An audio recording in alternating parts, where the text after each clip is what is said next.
Hey guys, আমি ফয়সাল আহমেদ। আজকে আমি যে বিষয়টি নিয়ে কথা বলবো সেটি হচ্ছে 20,000 টাকা বাজেট পিসি বিল্ড। সো ভিডিওটি শুরু করার আগে অবশ্যই আমার চ্যানেলটি সাবস্ক্রাইব করে রাখুন এবং পাশে থাকা বেল আইকনটি অন করে রাখুন। 20,000 টাকা বাজেট পিসি বিল্ডের জন্য সিপিইউ হিসেবে নিয়েছি AMD Ryzen 3 2200G, যার কোর 4টি এবং থ্রেড 4টি, এর বেস ক্লক 3.5 GHz এবং বুস্ট ক্লক 3.7 GHz। এতে ইন্টিগ্রেটেড ভেগা 8 গ্রাফিক্স বিদ্যমান এবং এর টিডিপি 65 ওয়াট।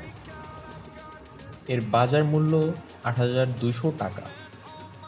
মাদারবোর্ড হিসাবে আমি বেছে নিয়েছি গিগাবাইটের GA A320M S2H মাদারবোর্ডটি।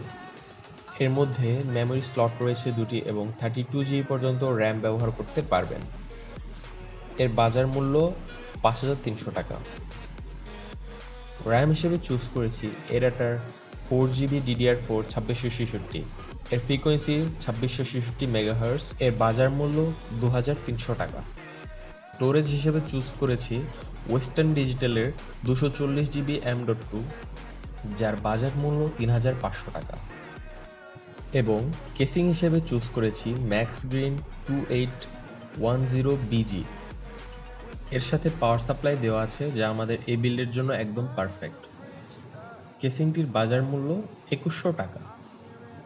সো এই বিল্ডের টোটাল খরচ আসে 21,400 টাকা। কম্পোনেন্টগুলোর প্রাইস আসলে অনলাইন প্রাইস। আপনি যদি বাজার থেকে ভালোভাবে দেখে শুনে কিনতে পারেন তাহলে আপনার পিসিটি 20,000 টাকার মধ্যে হয়ে যাবে।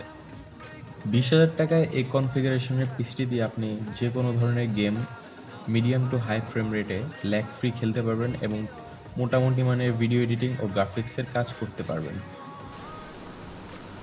সো ভিডিওটি ভালো লেগে থাকলে অবশ্যই লাইক করুন ভিডিওটি এবং চ্যানেলটি সাবস্ক্রাইব করে রাখুন। ধন্যবাদ।